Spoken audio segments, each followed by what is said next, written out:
अगर मेरी प्रार्थना समझ पा रहे हो तो समझ लो, कातव कांता, जिसे तुम अपनी स्त्री समझ रहे हो, पत्नी समझ रहे हो, पीछे कौन थी, आगे कौन रूप में जाएगी। वर्तमान में वो जीव स्त्री शरीर प्रारब्ध के अनुसार प्राप्त करके तुम्हारे कर्म के भोग के लिए उपस्थित है। वो अब उसे तुमने अपनी पत्नी मानकर गाढ़ आसक्ति कर ली तो नवीन दुर्गति तैयार हो गई। कौन है वो तुम्हारी, जानते हो? नहीं परिचय, कुछ वर्षों का परिचय और इसे सत्य मान लिया। और जहां वो परिवर्तन नाशवान दृश्य जगत का एक दृश्य शरीर परिवर्तित हुआ, नाशवान शरीर का परिवर्तन प्रतिपल हो रहा है, तुम समझ नहीं पा रहे, पर समझा तब जाता है जब वो मृत्यु को प्राप्त होने का समय आता है। तब समझ तुम्हारी किसी काम की नहीं रहती। मन पछितई है अवसर बीते। शुद्ध बनितादि जान स्वार्थ रत, ना करो नेह सभी थे। स्नेह मत करो, स्नेह प्रभु से करो, प्रभु का भाव रख कर करो। कहने की काष्टव तनया, ये जो तुम्हारे पुत्र रूप में आया है, ये कौन है जानते हो? तुम्हारे कर्म का भोग भोगाने के लिए वही भगवद अंश आया है। ये कुछ समय के लिए आया है। शुभ कर्म तो वो सुख प्रदान करेगा, अशुभ कर्म तो दुख प्रदान करेगा, लेकिन वो तुम्हारा नहीं है।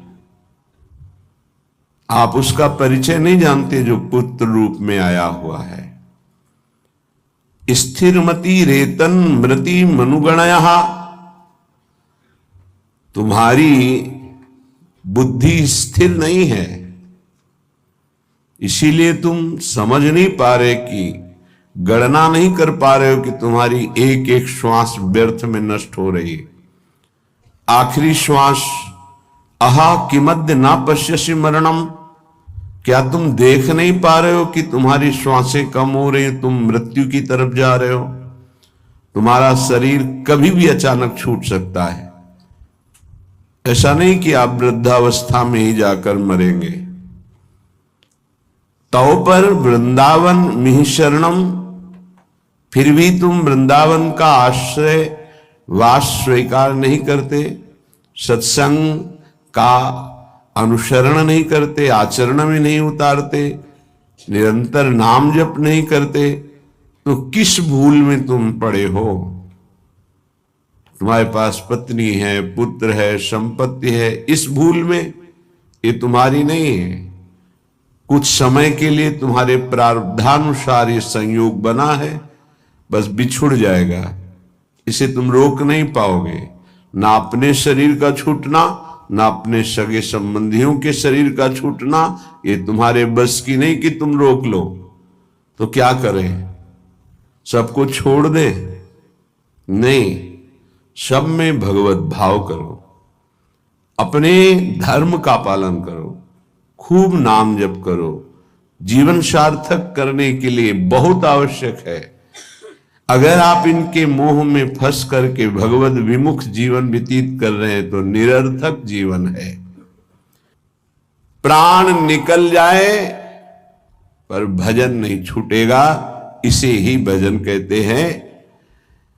और ऐसा भजन बहुत लोग नहीं करते, कोई कोई करता है। पूज्य बाबा के सब कर सकते हैं, सामर्थ्य सब में है ऐसा भजन करने की, पर वो लगन नहीं है, वो अगन नहीं जगी भगवत साक्षात्कार करने की। इसलिए जहां विपत्ति आई उसमें डूब गए, संपत्ति आई उसमें डूब गए, भोग आए उसमें डूब गए, प्रभु का विस्मरण हो गया। इसका यही कारण है।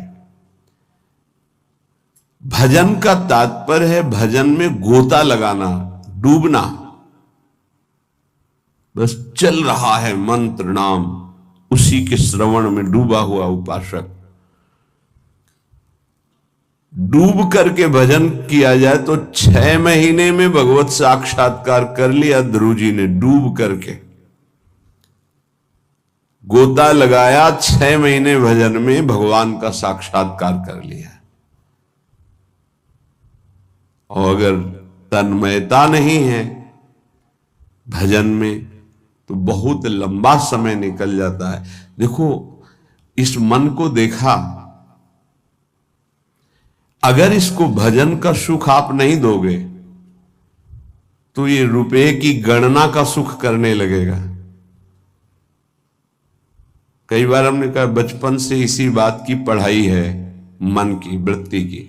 आप देख लेना, अनुभव करना। अगर आपको प्रियाजू के भजन में गुरु की आज्ञा के अनुसार तन्मयता नहीं आ रही है तो आप का अर्थ के प्रति भाव आ जाएगा। अनंत ब्रह्मांडों में कितना ऐश्वर्य है और वो मायाकृत एक पलक झपकते श्री भगवान ने रचा है। ऐसे श्री भगवान को अधीन करने वाली प्रियाजू का आश्रय हृदय में रहे तो और फिर क्या। पर वो भजन न होने के कारण हमारी स्थिति अपने आश्रय तत्व पर नहीं होती। आश्रय हुआ ही नहीं, होने का अवसर मिला लेकिन हमने फिर भी वही लौट कर आश्रय कर लिया, पलट गए, फिर वही आश्रय कर लिया। सन्मुखता से जो एकदम परिवर्तन होता है, एकदम विमुक्ता के लिए माया अपना जाल रचती है। स्पष्ट देख, तू इससे एक बहुत बढ़िया महल बना सकता है, तू बहुत बढ़िया कार ले सकता है, तू हर सुख सुविधा ले सकता है। राजी हो गया। देखना सब व्यवस्था बढ़िया बन रही।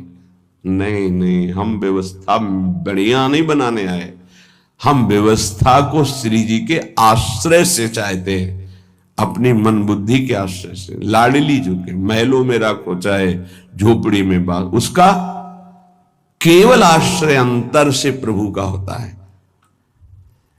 गृहस्थ और विरक्त की चेष्टाएं अलग होती हैं, निवृत्ति परक चेष्टा और प्रवृत्ति परक चेष्टा, बस ये ध्यान रखना है। निवृत्ति परक चेष्टा से कोई भी ऐसी सिद्धि नहीं जो आ न जाए। प्रवृत्ति परक चेष्टा में अतिथि सत्कार, परिवार की सेवा, समाज की सेवा, नाम जपने का अभ्यास, धर्म पूर्वक कमाया हुआ धन, तब वो आगे बढ़ता है। निवृत्ति परक चेष्टा एकमात्र भगवदाश्रय, उसी से सब हो जाता है।